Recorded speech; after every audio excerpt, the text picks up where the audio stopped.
यदि हम higher mathematics की स्टडीज़ की बात करें तो उसकी स्टडी की क्लासिफिकेशन में जो मेजर रोल प्ले करते हैं वो है analysis, algebra and differential equation. यदि हम डिफरेंशियल इक्वेशन को भी हम as a part of analysis ही मान सकते हैं, तो यदि दो बेसिक क्लासिफिकेशन है वो है एनालिसिस एंड अलजेब्रा। और जब हम एनालिसिस की यदि स्टार्टिंग करते हैं, एनालिसिस जो पढ़ना शुरू करते हैं, तो उसमें जो सबसे पहला टॉपिक जो आता है पढ़ने के लिए वो आता है लिमिट ऑफ अ फंक्शन। तो आज का जो क्लास है वो डेडिकेटेड है लिमिट ऑफ अ फंक्शन। और इस क्लास को हम कवर करेंगे बेसिकली 4 सेक्शन में। सबसे पहले हम पढ़ेंगे limit point of a set, और उससे हम कोरिलेट करेंगे कि लिमिट ऑफ अ फंक्शन पढ़ने के limit point of a set पढ़ने की रिक्वायरमेंट क्या है। फिर हम कुछ एग्जांपल्स देखेंगे limit point of a set. फिर एक कंडीशन देखेंगे कि लिमिट पॉइंट किसी सेट के लिमिट पॉइंट होने के लिए क्या नेसेसरी एंड सफिशिएंट कंडीशन होनी चाहिए। और उसके बाद जो हम आएंगे definition of limit point of a function, limit point of a function, या फिर limit x tends to c f x is equal to L, इसकी मीनिंग क्या होती है। इसके बाद फिर हम इन डिटेल इसके सेकेंड लेक्चर में लिमिट ऑफ अ फंक्शन के अलग अलग क्वेश्चंस को करेंगे। तो अब हम लेक्चर की तरफ बढ़ते हैं। जैसे कि बायोलॉजी की जब पढ़ाई शुरू होती है, और बायोलॉजी में जो सबसे पहला या सिर्फ हम बोल सकते हैं बेसिक ब्लॉक है जिसके ऊपर टोटल बायोलॉजी, जियोलॉजी और बॉटनी की बात करें तो वो डिपेंडेंट है, वो है सेल्स। लाइक मैनर मैथमेटिक्स में जो सबसे बेसिक ब्लॉक है वो है सेट्स। और सेट्स जब हम डिफाइन करते हैं, और सारा कुछ जो है वो सेट के ऊपर ही डिपेंडेंट है। जैसे हम फंक्शन की डिफिनेशन की बात करें तो फंक्शन भी सेट्स के ऊपर डिफाइंड होता है। जब हम कहते हैं एक सेट लेते हैं ए, और एक सेट लेते हैं बी, और ए से बी में कोई फंक्शन डिफाइन होगा, उसके लिए एक कंडीशन है, स्पेसिफिक कंडीशन है कि पहला कि f of x belongs to B for all x belongs to A. मतलब एफ जो है यदि फंक्शन है वो क्या होना चाहिए, ए के हर एक एलिमेंट को बी के किसी न किसी एलिमेंट पे लेके जाए। और दूसरा F x has unique value. Unique value मतलब एक वैल्यू हम यहाँ पर एक पॉइंट सपोज कर रहे हैं x1, तो इसका जो इमेज होगा सपोज कर लीजिए y1, तो इसका दो इमेज नहीं होना चाहिए। यानी कि f of x1 is equal to y1, और f of x2 is equal to y2 हो, तो यहाँ पर x1 is not equal to x2 आना चाहिए। यानी x1 is equal to x2 हो जाए, मतलब एक का दो इमेज हो जाएगा। तो ये कंडीशन को हमें ध्यान में रखना पड़ता है। ये दो कंडीशन होता है तब हम बोलते हैं कि ये फंक्शन है डिफाइंड। तो मतलब जो बेसिक है वो यही है कि सेट के बगैर हम फंक्शन को डिफाइन भी नहीं कर सकते। और एक बार हमारे पास फंक्शन अवेलेबल हो गया, सेट्स अवेलेबल हो गया, तो अब सेट के ऊपर हम ऑपरेशंस क्या, सेट से हम अब उसके ऊपर जो वर्क करेंगे वो दो तरह की बातें हो सकती हैं। पहला कि जो सेट है, कोई सेट ए है, तो ये जो सेट है इस सेट के अंदर एलिमेंट्स होंगे। नेचुरल सी बात है, एम्प्टी सेट होगा तो कोई एलिमेंट नहीं होगा, लेकिन यदि है इन जनरल तो हम एलिमेंट की बात करते हैं, एम्प्टी में भी बात करते हैं कि उसमें कोई एलिमेंट नहीं है। तो अब इसके अंदर के जो एलिमेंट्स हैं x1 x2 and so on, जो भी एलिमेंट है x y z, जो भी इसके एलिमेंट्स हैं, तो उनके अब सेट रखने से तो कोई फायदा है नहीं। तो हमें क्या करना पड़ेगा, सेट्स के एलिमेंट्स को इंटरेक्ट करना पड़ेगा एक दूसरे के साथ। तो सेट के एलिमेंट्स को यदि एक दूसरे से इंटरेक्ट करें तो सबसे पहला जो क्वेश्चन राइज होता है कि वो ये होता है कि हम सेट्स के एलिमेंट, एक दूसरे एलिमेंट को, एक ही सेट के दो एलिमेंट्स को हम कैसे रिलेट करें। तो जो रिलेट करने का जो सबसे बेसिक आइडिया है वो है डिस्टेंस, कितनी दूरी पर है, उन दोनों के बीच में डिस्टेंस कितना है। तो जो डिस्टेंस बेस्ड होता है, क्लोजनेस और कितनी क्लोज हैं एक दूसरे के, तो उसके लिए हम जैसे मॉडुलस की बात करते हैं, x1 माइनस x2, ये इनके बीच के डिस्टेंस को बताता है। तो डिस्टेंस बेस्ड जो अप्रोच है, उससे जो मैथमेटिक्स ब्रांच का जो मैथमेटिक्स ब्रांच ओपन हो रहा है और उसके ऊपर जो वर्क आगे चला जा रहा है, वही रियल एनालिसिस का सेक्शन हो गया। चाहे वो रियल हो या कॉम्प्लेक्स हो, कहीं ना कहीं डिस्टेंस अपीयर जरूर करता है। तो ये तो बेसिक आइडिया हो गया एनालिसिस का क्या है। अब हम अपने टॉपिक पे आते हैं, limit of a function. Function की डिफिनेशन तो अभी आपने देख ली। अब हम आते हैं limit point of a set. जो भी हमारा जो सेक्शन वो रियल एनालिसिस है, तो हम जो भी सेट बात कर रहे हैं वो सबसेट होगा किसी रियल नंबर आर का।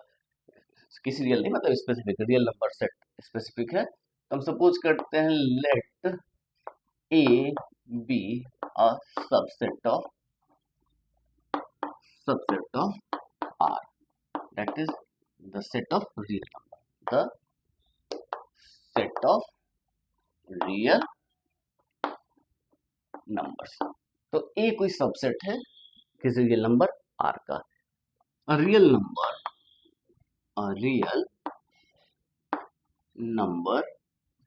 C is, कोई एक रियल नंबर C मान ले रहे हैं, is said to be a limit point। Limit point का दूसरा नाम है क्लस्टर पॉइंट, या फिर इसी को हम क्या बोलते हैं, क्लस्टर पॉइंट। क्यों बोलते हैं वो भी हम पढ़ेंगे, समझने की कोशिश। क्लस्टर पॉइंट ऑफ ए, इस सेट ए का ये लिमिट पॉइंट या क्लस्टर पॉइंट होगा if cluster point of A if for all epsilon greater than 0, epsilon कोई रियल नंबर है greater than 0, the epsilon neighbourhood of C contains points of A other than C,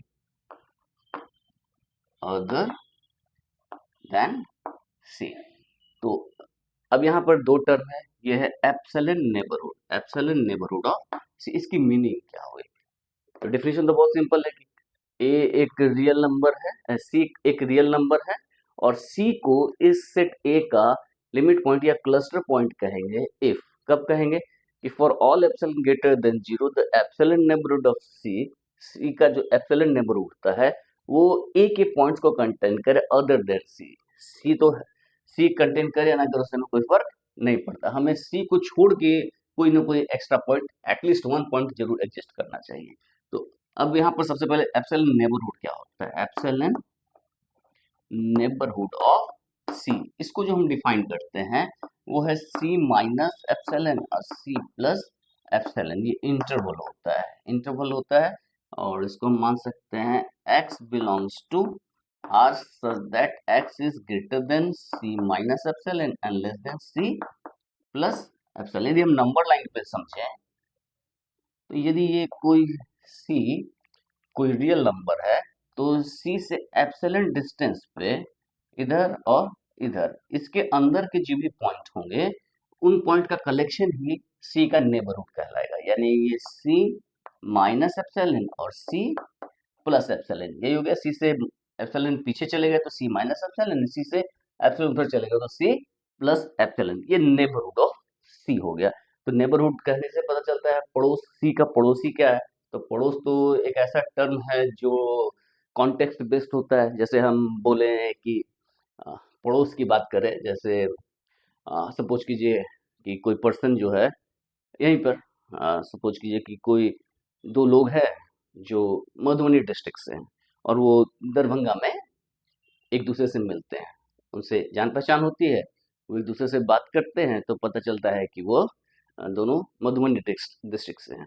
तो वो कहेंगे अरे हम लोग तो पड़ोसी हैं, और वही दरभंगा बगल में है, दरभंगा में ही है, लेकिन कोई दरभंगा कोई आदमी को उसको तो वो कहेंगे कि पड़ोसी। क्यों, कंटेक्स्ट क्या है यहाँ पर कि आप किस डिस्ट्रिक्ट से आ रहे हैं। अब यदि हम यही कहें कि यदि कोई जो है वो दिल्ली में है और वहां पर फिर एक बिहार से दूसरा मिलता है लड़का, वो दोनों सेम स्टेट से हैं। अब वो कहेंगे कि हम लोग तो पड़ोसी हैं, जबकि एक दरभंगा में और एक मधुबनी का है। तो इस कुछ देर पहले वो दोनों पड़ोसी नहीं थे, लेकिन जैसे कॉन्टेक्स्ट चेंज हुआ तो वो पड़ोस हो गए। पड़ोस पड़ोस होने के लिए क्या चाहिए? एक कॉन्टेक्स्ट चाहिए। कॉन्टेक्स्ट कहने का मतलब एक दायरा चाहिए, मतलब एक डिस्टेंस चाहिए। तो मतलब कितनी दूरी, जो हम जिसको सेंटर मान रहे हैं, जिसका पड़ोस मान रहे हैं, उससे कितनी दूरी तक हम कंसिडर कर सकते हैं। तो एप्सिलॉन हम बदलते जाएंगे तो इसका पड़ोस बदलता जाएगा। एप्सिलॉन बड़ा कर देंगे तो पड़ोस इतना बड़ा हो जाएगा, और बड़ा कर देंगे तो पड़ोस इतना बड़ा हो जाएगा। तो सी रूट सी तो हमने समझ लिया कि क्या होता है। अब इसकी मीनिंग समझते हैं, इसको ठीक से समझने की कोशिश करते हैं कि कोई नंबर सी है, real number, real number C. तो सी कोई रियल नंबर, यहाँ पर इस चीज को स्पेसिफाई नहीं किया गया है, ये जो सी है वो ए में बिलोंग करेगा या नहीं करेगा। तो मतलब ये जो सी है वो ए में बिलोंग कर भी सकता है और नहीं भी कर सकता है। यदि तो अब क्लियर बात है कि कोई सेट ए है, उसका जो लिमिट पॉइंट है वो उसके अंदर बिलोंग कर भी सकता है और नहीं भी कर सकता है। अब अब अब अब कोई पॉइंट है, वो यदि ए में बिलोंग कर रहा है तो उसका लिमिट पॉइंट होगा, वो भी गारंटीड नहीं है। लिमिट पॉइंट होने के लिए उसके लिए एक कंडीशन सेटिस्फाई करना पड़ेगा। क्या कंडीशन सेटिस्फाई करना पड़ेगा? कि हर एक एप्सिलॉन के लिए, एप्सिलॉन कोई भी ले लें, उससे जो नेबरहुड जनरेट होगा सी का, वो पॉइंट्स ऑफ ए के पॉइंट्स को कंटेन करेगा अदर देन सी को छोड़ के। तो इसको समझने के लिए बड़ा सिंपल से एक एग्जांपल लेते हैं। लेट हम एक सिंपल से एग्जांपल ले रहे हैं। सपोज कीजिए ए जो हम ले रहे हैं 1/n such that n belongs to z plus positive integers. तो इसके एलिमेंट्स क्या होंगे? इसके एलिमेंट्स होंगे, n की वैल्यू 1 रखेंगे तो ये 1 हो जाएगा, 2 रखेंगे तो 1/2 हो जाएगा, 3 रखेंगे तो 1/3 हो जाएगा, एंड सो ऑन। इसमें कितने एलिमेंट्स होंगे? तो इनफाइनाइट एलिमेंट्स होंगे, क्योंकि पॉजिटिव इंटीजर कितने इनफाइनाइट है, तो 1/n, तो इसमें इनफाइनाइटली मेनी एलिमेंट्स होंगे। तो ये सेट है, एक इनफाइनाइट सेट है। और इस सेट के यदि हम नंबर लाइन पे इसको हम देखें, तो यदि हम इसको 0 मान लें और इसको 1 मान लें, 2 मान लें, तो इसके सारे एलिमेंट्स 1 से छोटे हैं। देखिए 1 है, फिर 1/2 है, फिर 1/3 है, मतलब 1 से छोटा होता चला जा रहा है। और 1/n है, n पॉजिटिव इंटीजर, तो ये कभी भी 0 नहीं होगा और ना ही 0 से कम होगा। तो ये 0 और 1 के बीच में ही इसके सारे एलिमेंट्स होंगे। तो इसके एलिमेंट्स क्या होंगे? एक हो गया 1 हो गया, फिर ये हो जाएगा 1/2 हो जाएगा, फिर 1/3 हो जाएगा, फिर 1/4 हो जाएगा, फिर 1/5 हो जाएगा। मतलब ये धीरे धीरे ऐसे ऐसे धीरे धीरे बढ़ते हुए 0 की तरफ आएगा, लेकिन 0 कभी नहीं होगा। ये सेट क्लियर है। तो अब इसके एलिमेंट्स क्या है, मतलब इसके पॉइंट्स क्या हो गए? इस सेट के एलिमेंट्स क्या हो गया? 1 हो गया, 1/2 हो गया, 1/3 हो गया, 1/4, 1/5, 1/6 एंड सो ऑन। ऐसे करके ये धीरे धीरे 0 की तरफ बढ़ रहा है। तो ये जो है घटते हुए 0 की तरफ आ रहा है। तो ये जो वैल्यूज है, इसके किसी भी पॉइंट्स को लेते हैं, सपोज कीजिए 1 ही ले लेते हैं। तो 1 के अबाउट एक डेफिनेशन क्या कहता है कि 1 को इसका लिमिट पॉइंट होने के लिए क्या कंडीशन होना चाहिए? कि 1 के अबाउट हर एक एप्सिलॉन नेबरहुड इसके किसी न किसी पॉइंट को कंटेन करे। लेकिन यदि हम एप्सिलॉन की वैल्यू 0.1 रखें, तो 1 माइनस 0.1 यानी कि 0.9। यदि 0.1 डिस्टेंस रखें तो ये हो गया 0.9 और ये हो गया 1.1।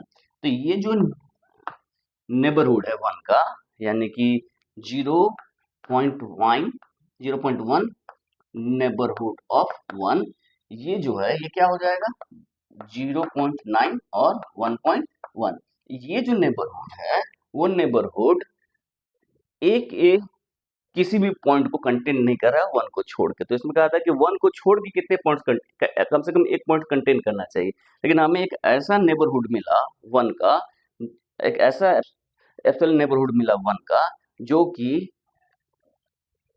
ए के किसी भी पॉइंट को कंटेन नहीं कर रहा है other than the point itself. तो इसका मतलब है कि 1 इसका लिमिट पॉइंट नहीं होगा। लिमिट पॉइंट होने के लिए हर एक एप्सिलॉन के लिए कोई ना कोई एलिमेंट मिलना चाहिए था, इसका इंटरसेक्शन उसके साथ 5 होना चाहिए, नॉट 5 होना चाहिए था, नॉन एम्प्टी होना चाहिए। तो इससे हम क्या निकला कि 1 जो है इस सेट का लिमिट पॉइंट नहीं है।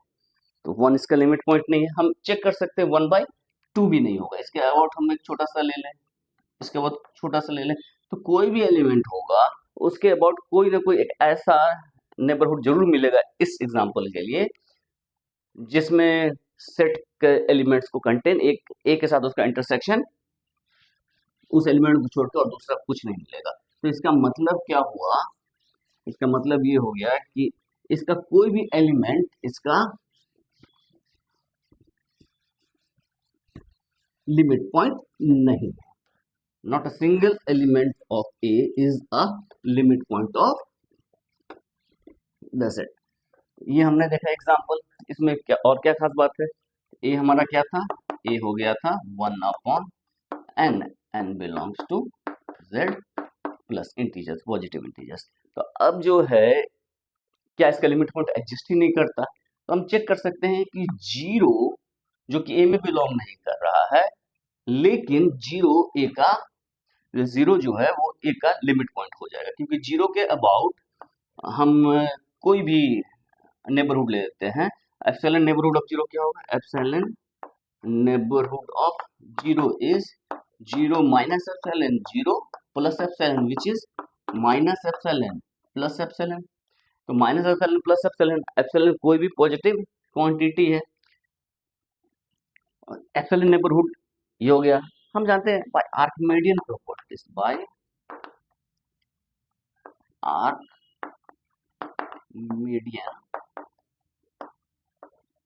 Property of real number. Archimedean property of real number कहता है कि कोई भी रियल नंबर x है, उससे छोटा उससे बड़ा एक नेचुरल नंबर n मिल जाएगा, n belongs to z positive. एक ऐसा n जरूर मिलेगा कि x is less than n।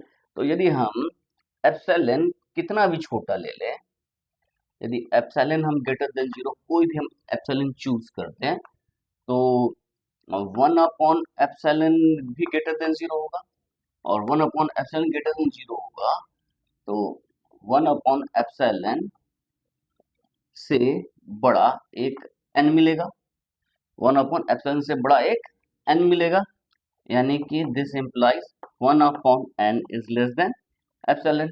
कि मतलब एक ऐसा n नेचुरल नंबर n मिलेगा such that 1/n is less than epsilon. ये तो n जरूर मिलेगा। तो इसका मतलब क्या हो गया कि 1/n लेस देन एप्सिलॉन है, तो 1/n जो है वो लेस देन एप्सिलॉन है, तो माइनस एप्सिलॉन और एप्सिलॉन के बीच में लाई करेगा 1/n। यहाँ से साफ साफ पता चल रहा है कि 1/n माइनस एप्सिलॉन से 1 एप्सिलॉन के बीच में लाई करेगा, मतलब हर एक एप्सिलॉन के लिए एक ऐसा n मिलेगा जो कि गारंटी कर रहा है Archimedean property of real number.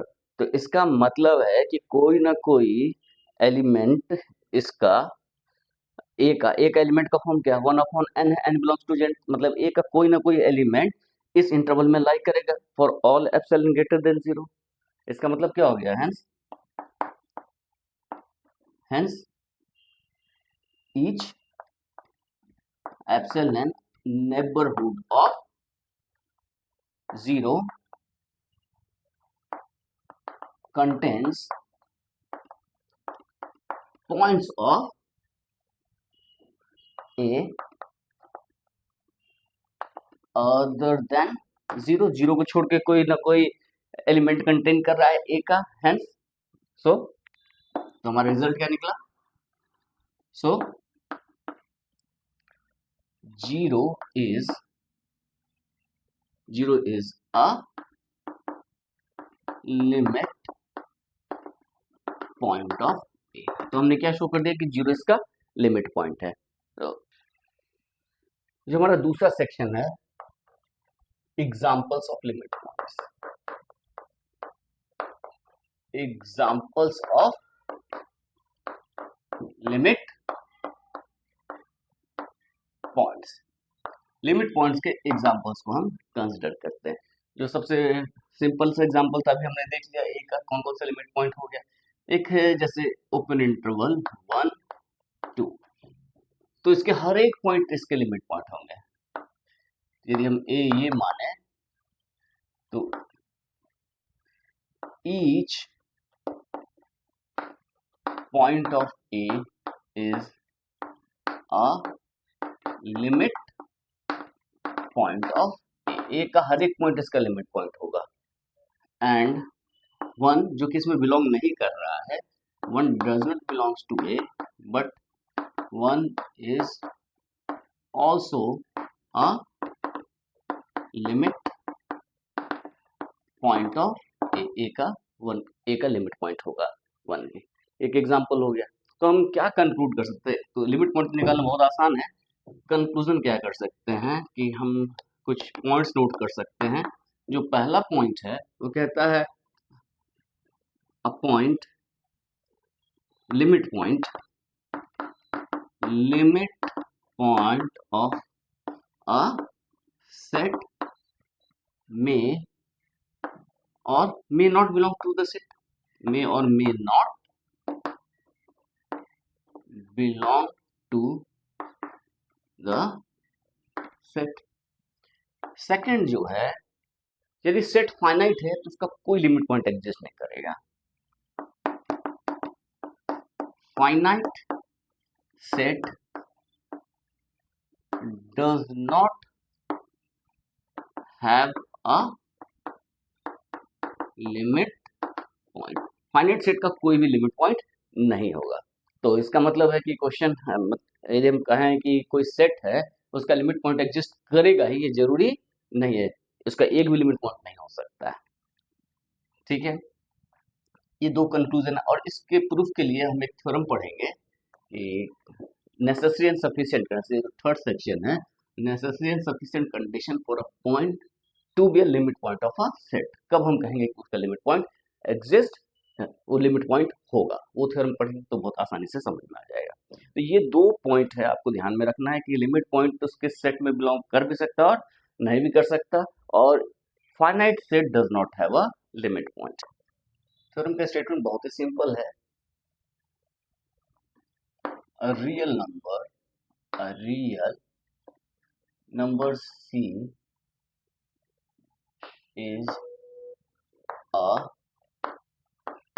limit या cluster point, limit point of A which is a subset of R। R क्या है? Set of real numbers।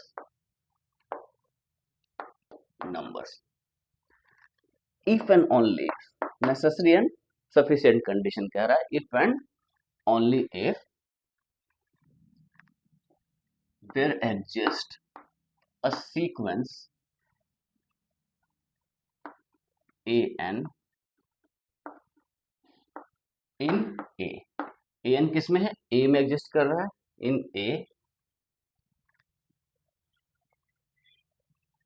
A such that an is not equal to C for all n belongs to set of natural number and limit n tends to infinity an is equal to C। मतलब एक ऐसा sequence exist करना चाहिए A में जहां पर an कभी भी C के इक्वल ना हो और ये जो सीक्वेंस है वो C पे कन्वर्ज कर रहा हो। तो यदि ये कंडीशन सेटिस्फाई करेगा तो C इसका लिमिट पॉइंट होगा, और यदि C लिमिट पॉइंट होगा तो ये कंडीशन सेटिस्फाई करेगा। Necessary and sufficient condition if and only if. इसका प्रूफ बहुत ही सिंपल है। प्रूफ की बात करें तो प्रूफ हम इम्प्लाई पार्ट होगा।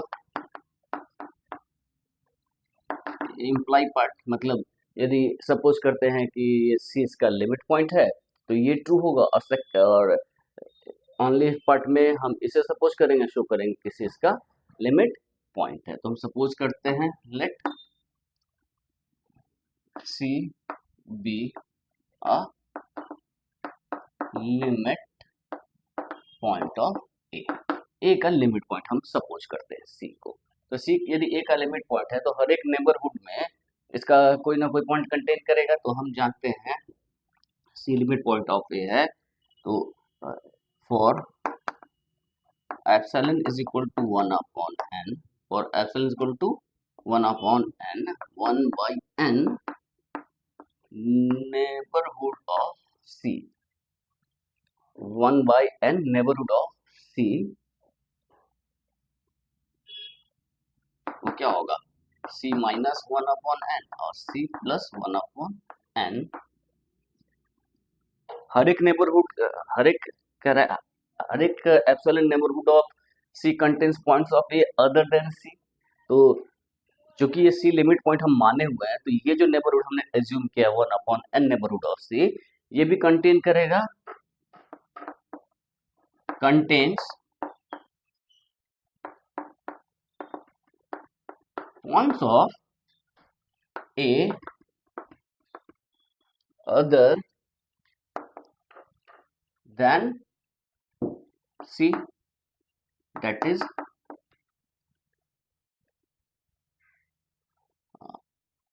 c minus 1 upon n, c plus 1 upon n, then that is ये जो नेबरहुड है contains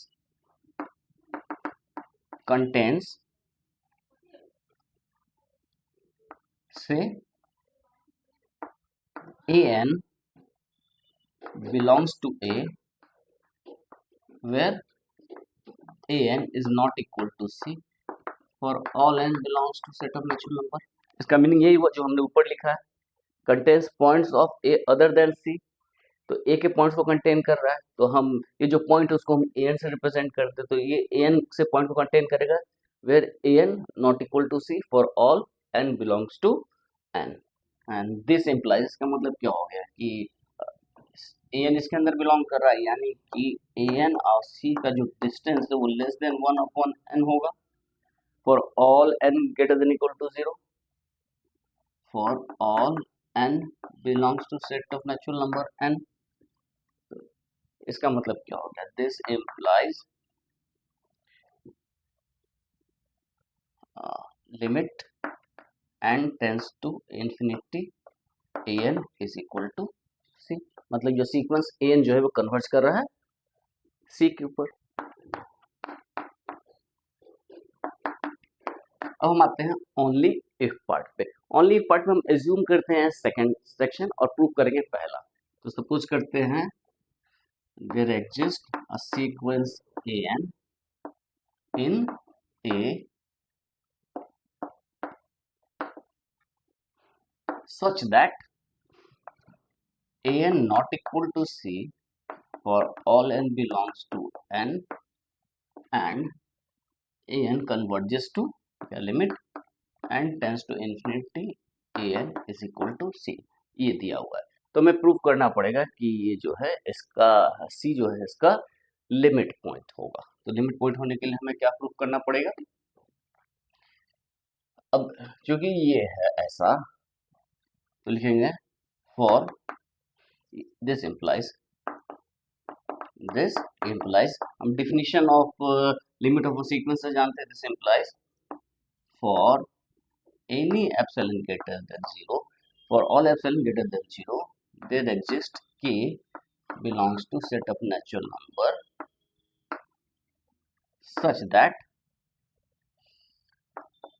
an minus c is less than epsilon for all n greater than equal to k। हर एक k के लिए ये true होगा। और यहाँ पर एक और बात है, an is not equal to c हमने एज्यूम किया हुआ है यहाँ पर। तो इसका मतलब क्या हो गया कि since epsilon is arbitrary, epsilon क्या है, आर्बिट्ररी है, आर्बिट्री है। सो ईच तो एक के ऐसा जरूर मिलेगा कि a k minus C is less than epsilon. यदि a k minus C is less than epsilon, इसका मीनिंग क्या हुआ? ग्रेटर देन इक्वल टू के लिए ट्रू होगा, तो ए के प्लस वन कोई कोई ऐसा मिलेगा, यानी कि a k minus c modulus less than epsilon, इसकी मीनिंग हो जाएगी a k is between c minus epsilon and c plus epsilon, यानी कि ए के जो है वो बिलोंग कर रहा है सी माइनस एप्सिलॉन और सी प्लस एप्सिलॉन, और हमने माना हुआ है कि a k is not equal to सी, ए के सी के इक्वल नहीं है, since epsilon is arbitrary, so each epsilon greater than 0 there exists a n belongs to c minus epsilon, c plus epsilon, and a n is not equal to c, क्योंकि हमने ये sequence ही ऐसा assume किया है कि जो उसमें हर एक कोई भी a n c के इक्वल नहीं है, implies c is a limit point of ए का लिमिट पॉइंट है।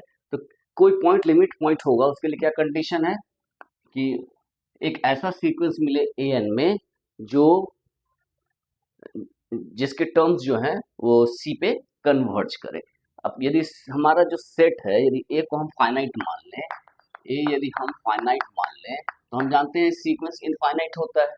तो यदि सीक्वेंस इनफाइनाइट होता है तो एक के अंदर यदि फाइनाइट एलिमेंट है तो इसके अंदर हम एक सीक्वेंस फाइंड ही नहीं कर सकते। जब सीक्वेंस ही एग्जिस्ट नहीं करेगा तो हम किसी खास पर्टिकुलर पॉइंट पे किसी खास पर्टिकुलर पॉइंट पे हम उसको कन्वर्ट कैसे कराएंगे?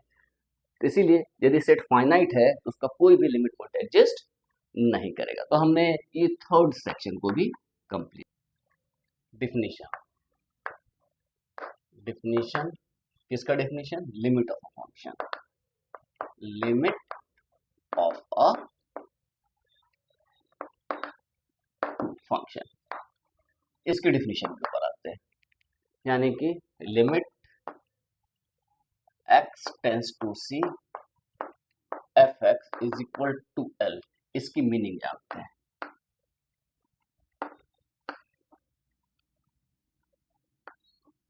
इसकी मीनिंग क्या हो, हम जानना चाहते हैं कि इसका मीनिंग क्या होता है। ठीक है, तो अब हमने कहा है कि limit point of a set की बात की, हमने एक एग्जांपल लिखा होगा, जैसे कि एफ एक्स, जब कैलकुलस पढ़ते हैं और लिमिट पढ़ते हैं तो सबसे पहला एग्जांपल यही देखने को मिलता है, x square minus 4x minus 2, ये हम फंक्शन एज्यूम करते हैं। और इस फंक्शन को जब हम एज्यूम करते हैं तो इस फंक्शन का लिमिट की बात करते हैं, और जो लिमिट हम निकालते हैं, limit x tends to 2 f x, ये क्या होगा? तो इसमें हम बड़ा सिंपली निकालते थे, limit x tends to 2 x square minus 4 upon x minus 2, this is limit x tends to 2, this is x minus 2 and x plus 2 upon x minus 2, और x माइनस 2 को कैंसिल आउट कर देते थे, limit x tends to 2, this is x plus 2, this is 4, 2 plus 2 4, तो हम ऐसे इसको find out कर लेते थे।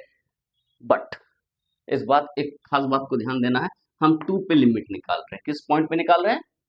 2 पे लिमिट निकाल रहे हैं। तो क्या 2 पे फंक्शन डिफाइंड है? क्वेश्चन अराइज होता है क्या 2 पे फंक्शन डिफाइंड है? तो हम जानते हैं f2 की वैल्यू क्या होगी, 0 अपॉन 0, तो 0 अपॉन 0 के फॉर्म में, यानी कि ये तो इंडिटरमिनेट फॉर्म है, यानी कि फंक्शन 2 पे डिफाइंड ही नहीं है। तो हम जानते हैं फंक्शन जो डिफाइन करते हैं ए से बी में, तो जो सेट है इसको क्या बोलते हैं? डोमेन, डोमेन या कोडोमेन।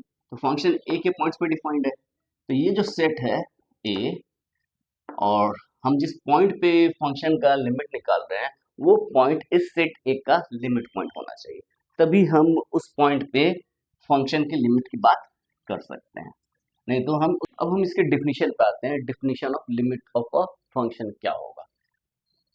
तो हमने क्या देख लिया कि सी जो है इसके डोमेन का लिमिट पॉइंट होना चाहिए, तो हम इसी को लेके आगे बढ़ते हैं कि late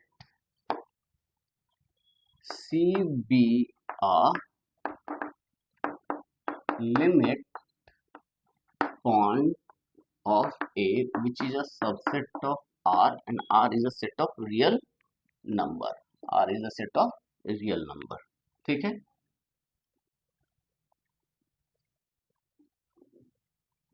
and let f be a function defined on A, be a real function, be a, हम सब रियल फंक्शन की बात ही कर रहे हैं, be a real function defined on A. ठीक है, a real number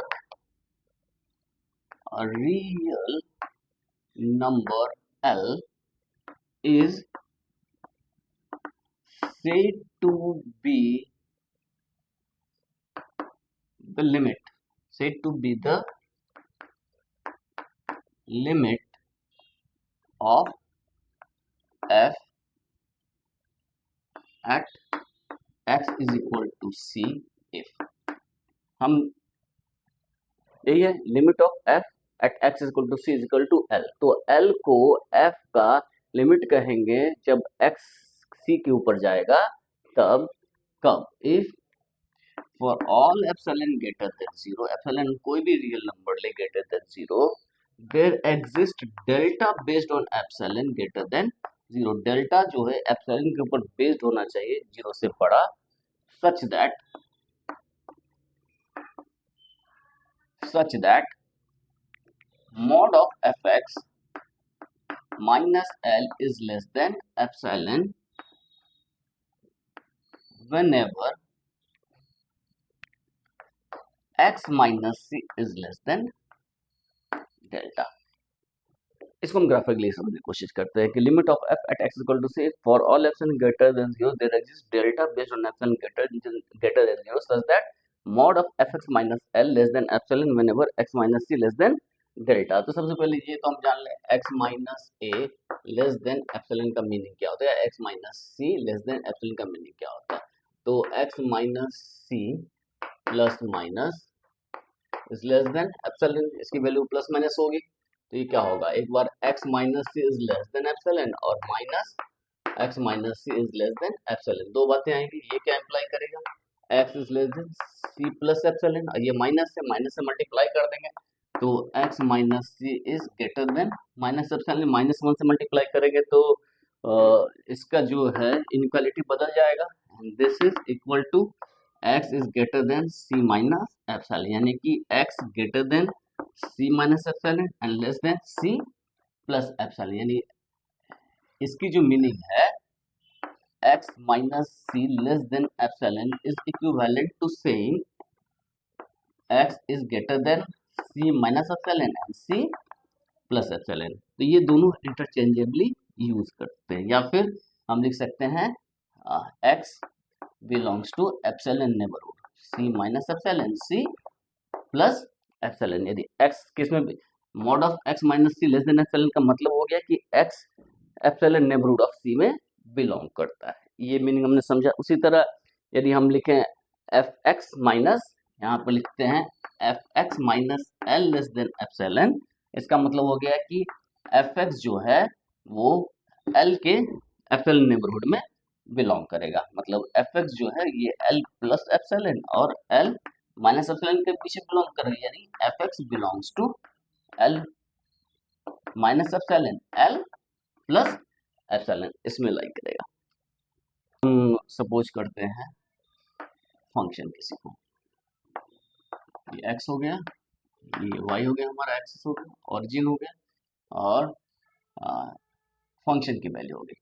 तो यदि कोई पॉइंट c ले लेते हैं, लिखता है कि fx minus l is less than epsilon whenever x minus c is less then delta. तो एप्सिलॉन के रिस्पेक्ट में एक डेल्टा मिलेगा, ये डेल्टा जो है एप्सिलॉन का फंक्शन होगा, मतलब यदि हम एप्सिलॉन कुछ भी चूज करें तो एक ऐसा डेल्टा मिलेगा c माइनस डेल्टा, डेल्टा इधर और डेल्टा इधर, इस इंटरवल में, यानी कि c माइनस डेल्टा और c प्लस डेल्टा, इसके अंदर का यदि हम क्या x कोई भी पॉइंट ले लें और यदि ये मान लेते हैं l है, तो एप्सिलॉन जो हमने लिया, एप्सिलॉन लिया हुआ, तो fx जो है वो ये हो गया l प्लस एप्सिलॉन और ये हो गया एल माइनस एप्सिलॉन। तो एफ एक्स जो है वो इसके बीच में लाई करेगा, यानी कि यदि एक्स इसके बीच में लाई करेगा, हम इसको ऐसे समझने की कोशिश करें,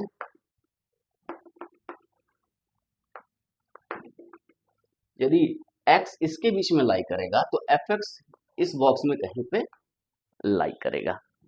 ठीक है, अब एप्सिलॉन हम छोटा करते जाएं, c के नजदीक लेके जाएं, जैसे जैसे इसको जैसे जैसे इसके छोटा लेते हैं तो ये भी एक c के नजदीक एक क्लोज करता चला जाएगा। मतलब इसको हम ऐसे कर सकते हैं कि यदि x c के तरफ जाएगा तो fx l की तरफ जाएगा, तो ये इस पॉइंट पे जाके मिलेगा, चाहे ऐसे करके जाए, चाहे ऐसे करके जाए, चाहे किधर से भी ये इस पॉइंट की तरफ बढ़ेगा। फंक्शन हमारा ऐसा हो, चाहे ऐसा हो, चाहे ऐसा हो, तो चाहे ऐसे ऐसे ऐसे ऐसे जाए, तो इस पॉइंट पे आएगा। जब x इक्वल टू सी होगा तो एफ एक्स एल की तरफ पहुंचेगा।